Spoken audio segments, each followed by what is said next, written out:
Hello loves and welcome to today's video. Escape the Readathon is coming to an end, so now I need to start planning what I'm going to read in June. I read so many short books in May that I really want to focus on getting some longer books to bring my page average back up, while also cleaning up the books that I put on hold because they fit various prompts throughout May and then didn't get around to. Let's get started. The first is Girls with Razor Hearts by Suzanne Young. This is the sequel to Girls with Sharp Sticks. This is about a school for girls where they are sent to be made perfect, but the girls of the school also have some memory gaps, especially those who have been sent for this special therapy.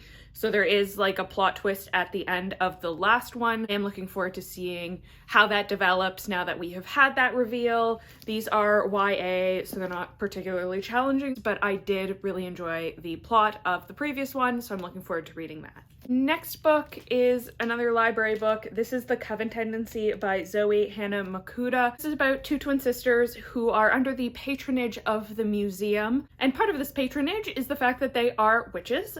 And being at the museum means that their magic is being suppressed. Then one of the sisters remembers how to do magic. This is a teen fantasy, so I'm hoping that it ends up being a little bit of a spooky time. I absolutely love the cover art. This was one of the books on my want to read 2025 releases list, so I'm looking forward to reading this one as well. One of my goals for 2025 is to finish the 6 Tudor Queen series. So the next one I have to read for this series is Anne of Cleve, The Princess in the Portrait. This is about the 4th wife of Henry VIII. Anne of Cleves is my second favorite of the wives, so I'm really looking forward to reading this one and wrapping this series up this year. It's one of my goals. We're halfway through. Hopefully we can get that done. Next is a book I have out from the library that is an ebook. It's also a 2025 release, which is When the Wolf Comes Home by Nat Cassidy. This is, if I remember correctly, about a woman who sees like a little boy hiding in the bushes, and he is trying to run away from his father.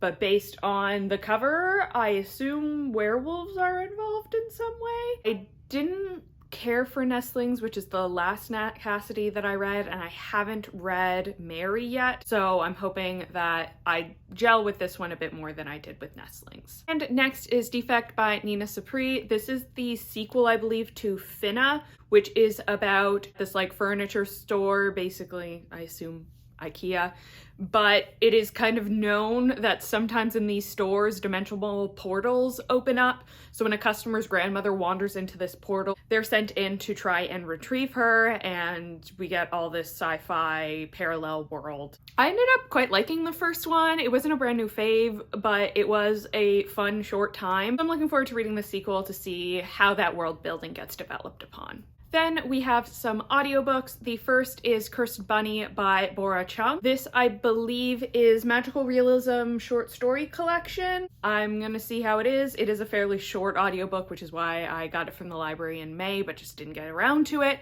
So going to read that. Also a little bit out of type for me, but I am gonna try and read Medicine Walk by Richard Wagamese. This is about a 16-year-old boy who has a very absent father who's also an alcoholic, and then when his father starts to become towards the end of his life, his father reaches out to try and reconcile. Not my usual thing, but I did decide at one point I wanted to read all of the Forest of Reading Evergreen Award winners, and this is one of them.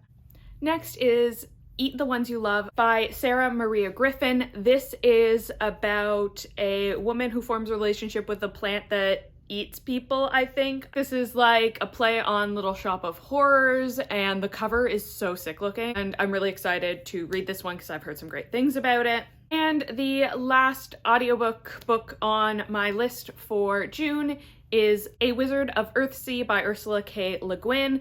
This is one of the fantasy classics. It's about a great sorcerer who in his younger days was really reckless and unleashed a darkness on the world and how he comes to fix it. I am really looking forward to reading some more classic fantasy and expanding my horizons when it comes to the fantasy genre. So I'm definitely looking forward to this one. It is also like a very short audiobook, so it's a little sampler taste of some fantasy. Those are the books that I am most planning to read in June. Let me know in the comments down below what's on your TBR for June, or leave the wizard emoji for a Wizard of Earthsea. In the description below, there is a link to my Goodreads and my Instagram if you want to get some previews on what I read throughout the month. Thank you so much for watching and have a great day.